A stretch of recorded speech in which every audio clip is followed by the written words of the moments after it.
Hello everyone, and welcome to episode 2 of the Hypothetical Model Rocket series. In this episode, I've constructed a grid fin assembly. Grid fins are those things you see at the very top of SpaceX Falcon 9 rockets. They sort of look like waffles, and they deploy when a rocket is descending. In SpaceX's case, they have these grid fins so that they can guide the rockets back to land on their autonomous drone ships or stationary land platforms back at the launch site. In this case, I'm not designing grid fins to be able to steer my rocket back to its launch site, or of course a drone ship, but instead to keep it statically stable on ascent and descent. What this means is I want the rocket not to be able to target a specific point to land, but rather to remain oriented so that it is parallel to the direction it is traveling. What you are seeing now is the final grid fin assembly. You'll notice when you look from the top down that there is no obstructions or protrusions from these grid fins. They fit entirely flush within the fuselage of the rocket body, and therefore minimize drag.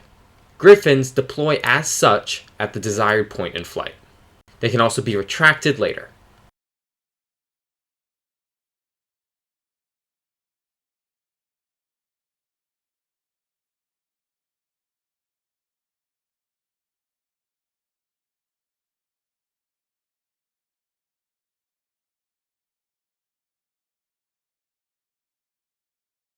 So let's take a look at what I've constructed for this project. Here you can see the grid fins inset to the rocket fuselage portion. You can imagine this being located at the very top of a model rocket. Imagine the space that I'm highlighting here to be the rest of the rocket. For this reason, we don't want the grid fins to be deployed on ascent, because that would mean the center of pressure is above the center of mass. Now, what is the center of pressure versus the center of mass? Well, the center of mass is pretty intuitive. It is the average location of all of the weight of the rocket. The center of pressure, however, is the average location of all of the pressure being acted upon on the vehicle. So that means if a center of pressure is below the center of mass, on ascent, the rocket is dynamically and statically stable. Which means that if, for any reason, the rocket veers off course slightly, the airflow against fins at the bottom of most model rockets will correct it and reorient the rocket, or point it in the direction that it is already going. Now, on ascent, these grid fins will be covered by a thin sheet of adhesive paper, such as tape. What that does is it plugs up all of these waffle pattern holes, and it streamlines the entire outside surface of the vehicle. This reduces lots of parasite drag as it smooths out the rocket body. Now, how do these grid fins deploy and deploy on time? Well, on ascent, these grid fins remain stowed. This is because the force of the air is pushing them into place. This is because the airflow across the rocket at this stage is going straight down. However, once the rocket reaches its apogee, or the highest point in its flight, the airflow reverses. Suddenly, the airflow is now flowing from the bottom of the rocket to the top. This also happens to be precisely the point that we want to deploy these grid fins. What I've included is this small notch underneath every single one of the grid fins. Therefore, when the air is now flowing from the bottom to the top, it will get caught in this notch and will create outwards pressure on the grid fin. This means that each of the grid fins deploy in unison.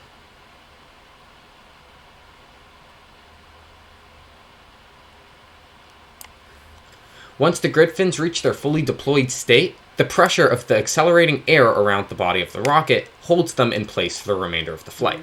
There is no chance that these grid fins inadvertently re-stow themselves on descent.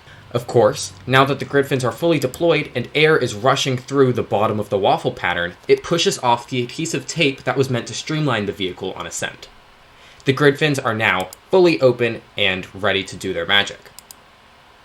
Now, again, since these grid fins are not meant to steer a rocket, but rather to keep it in a specific orientation relative to its trajectory, there is no apparatus to swivel the grid fins side to side like on a SpaceX rocket. Once the grid fins are deployed, they will look like this for the remainder of the flight. Now, why don't we just use regular fins?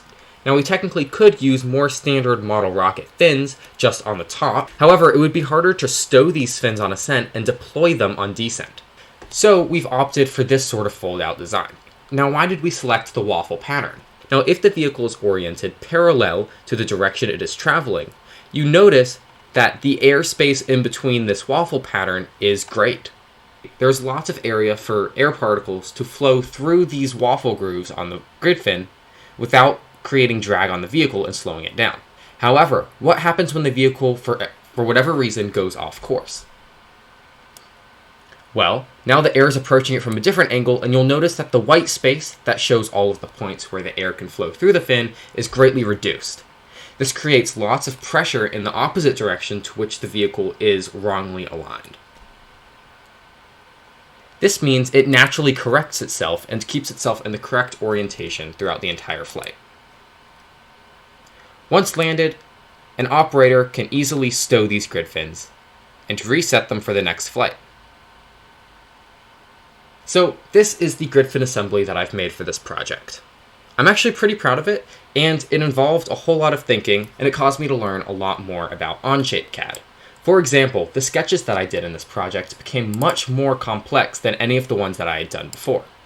I learned how linear patterns worked, how to use the intersect tool, and how to negate certain parts of a construction. I also used booleans. Overall, although this project is relatively simple compared to the other parts of the rocket, I am still most proud of this design so far. It's entirely solid state, and it should be reliable on an actual flight.